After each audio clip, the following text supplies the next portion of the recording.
ఆంధ్రప్రదేశ్లోని అద్దంకి నియోజకవర్గం చారిత్రకంగా భౌగోళికంగా పేరున్న ప్రాంతం. తొలి తెలుగు పద్య శాసనం అద్దంకిలోనే వెలుగు చూసింది. రెడ్డి రాజుల కాలంలో అద్దంకి ఓ వెలుగు వెలిగింది. గుండ్లకమ్మ నది ఒడ్డున ఉన్న అద్దంకి రాజధానిగా చేసుకుని 1324లో ప్రోళయ వేమారెడ్డి పాలించాడు. ప్రోళయ వేమారెడ్డి ఆస్థానిక కవిగా ఉన్న ఎర్రాప్రగడ మహాభారతాన్ని ఇక్కడే పూర్తి చేశాడు. టంగుటూరి ప్రకాశం పంతులు బాల్యంలో అద్దంకిలోనే చదువుకున్నారు. ఇలాంటి గొప్ప విశేషాలకు కారణమైన అద్దంకి నియోజకవర్గం రాజకీయాల్లోనూ చాలా స్పెషల్. ఇక్కడ గొట్టిపాటి రవికుమార్ 2009 నుంచి గెలుస్తూ వస్తున్నారు. 2009లో కాంగ్రెస్ నుంచి గెలిచారు, 2014లో వైసీపీ నుంచి గెలిచారు, 2019లో టీడీపీ నుంచి గెలిచారు. ఇలా పార్టీ ఏదైనా గొట్టిపాటి రవికుమార్దే విజయం అన్నట్లుగా సీన్ మారిపోయింది. పర్సనల్ ఇమేజ్తో అద్దంకిలో గొట్టిపాటి పట్టు నిలుపుకుంటున్నారు. ఈ నియోజకవర్గం ఓటర్ నాడి ఎలా ఉందో తెలుసుకునే ముందు 2019 అసెంబ్లీ ఫలితాలను ఓసారి పరిశీలిద్దాం.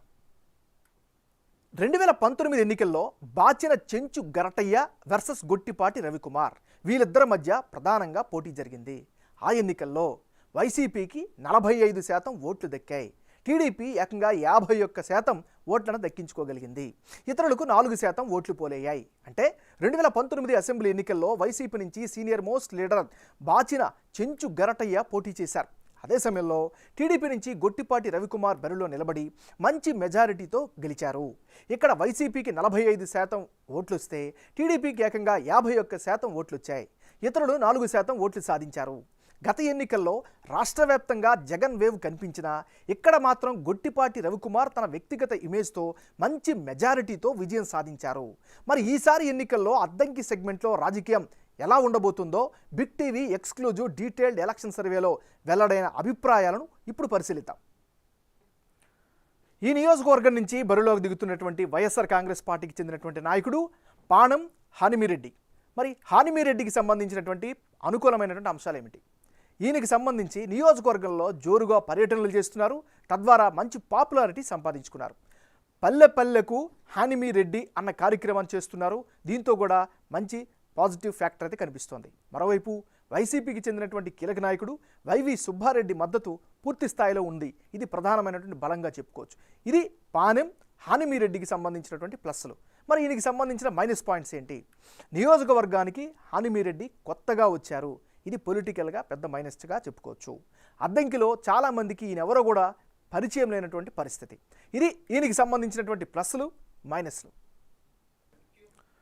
వైసీపీకి చెందినటువంటి నాయకుడు బాచిన కృష్ణ చైతన్య. బాచిన కృష్ణ చైతన్యకు ఈసారి రాజకీయంగా అనుకూలమైనటువంటి అంశాలు ఏమిటి? తండ్రి గరటయ్య రాజకీయ వారసుడిగా రాజకీయాల్లో కొనసాగుతున్నారు. సో ఆ వారసత్వం కలిసి వచ్చే అవకాశం ఉంది. జనంలో పర్సనల్గా అయితే మంచి ఇమేజ్ అయితే సంపాదించుకున్నారు. మరోవైపు పార్టీ కార్యక్రమం గడప గడప కార్యక్రమంలో యాక్టివ్ పార్టిసిపేట్ చేశారు. దాంతో మంచి పేరైతే పార్టీ పరంగా సంపాదించుకున్నారు. ఇవన్నీ కూడా ఆయనకి పాజిటివ్ ఫ్యాక్టర్స్. మరి బాచిన కృష్ణ చైతన్యకు మైనస్ పాయింట్స్ ఏమిటి? అద్దంకి నియోజకవర్గంలో వైఎస్ఆర్ కాంగ్రెస్ పార్టీలో గ్రూపు రాజకీయాలే ప్రధానమైనటువంటి అడ్డంకిగా ఈయనకి కనిపిస్తున్నాయి. ఇది ఈయనకి సంబంధించినటువంటి ప్లస్లు మైనస్లు.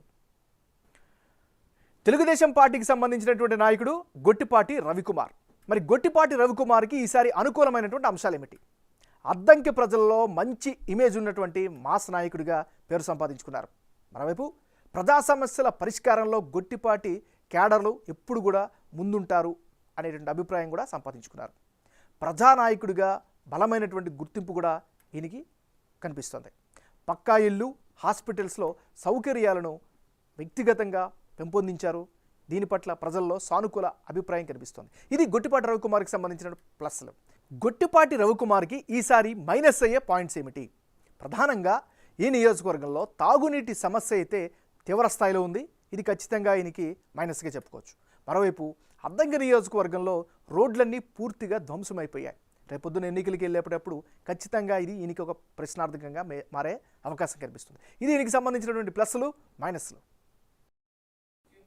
ఈ నియోజకవర్గంలో కులాల వారీగా లెక్కలు ఏ విధంగా ఉన్నాయి? ఏ కులం ఏ పార్టీకి ఏ స్థాయిలో మద్దతు ప్రకటిస్తుందో ఒకసారి పరిశీలిద్దాం. ముందుగా ఈ నియోజకవర్గంలో ఎస్సీ సామాజిక వర్గం 29% మంది ఉంది.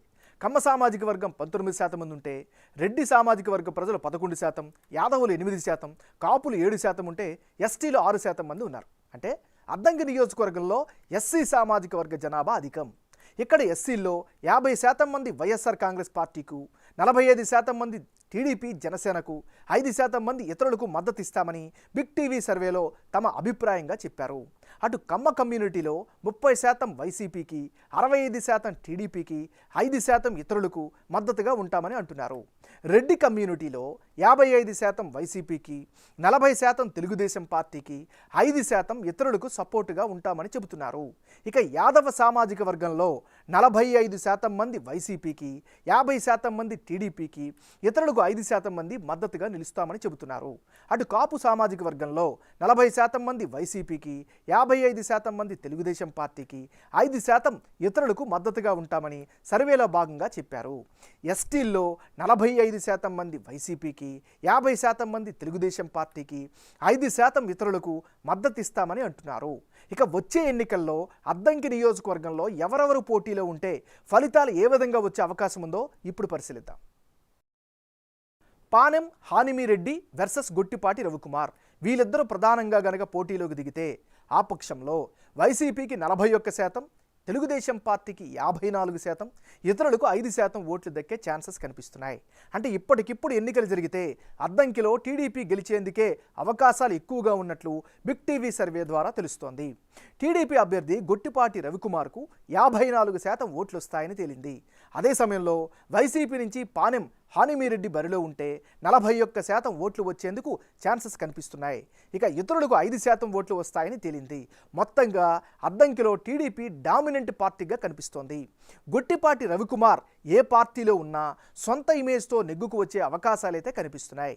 అద్దంకిలో ప్రత్యర్థి బలంగా లేకపోవడంతో గొట్టిపాటికి మరింత ప్లస్ అవుతుందని తేలింది. వీటితో పాటే ప్రభుత్వ వ్యతిరేక ఓట్లు కూడా పెద్ద ఎత్తున పడే ఛాన్సెస్ కనిపిస్తున్నాయి. మరోవైపు ప్రభుత్వం నుంచి లబ్ధి పొందిన వారు వైఎస్ఆర్ కాంగ్రెస్ పార్టీకి మద్దతిచ్చే అవకాశాలున్నాయి. అద్దంకిలో కీలకంగా ఉన్న YV Subba Reddy effect YCP vote షేర్ను పెంచడంలో ఉపయోగపడడం లేదని తాజా సర్వేలో తేలింది.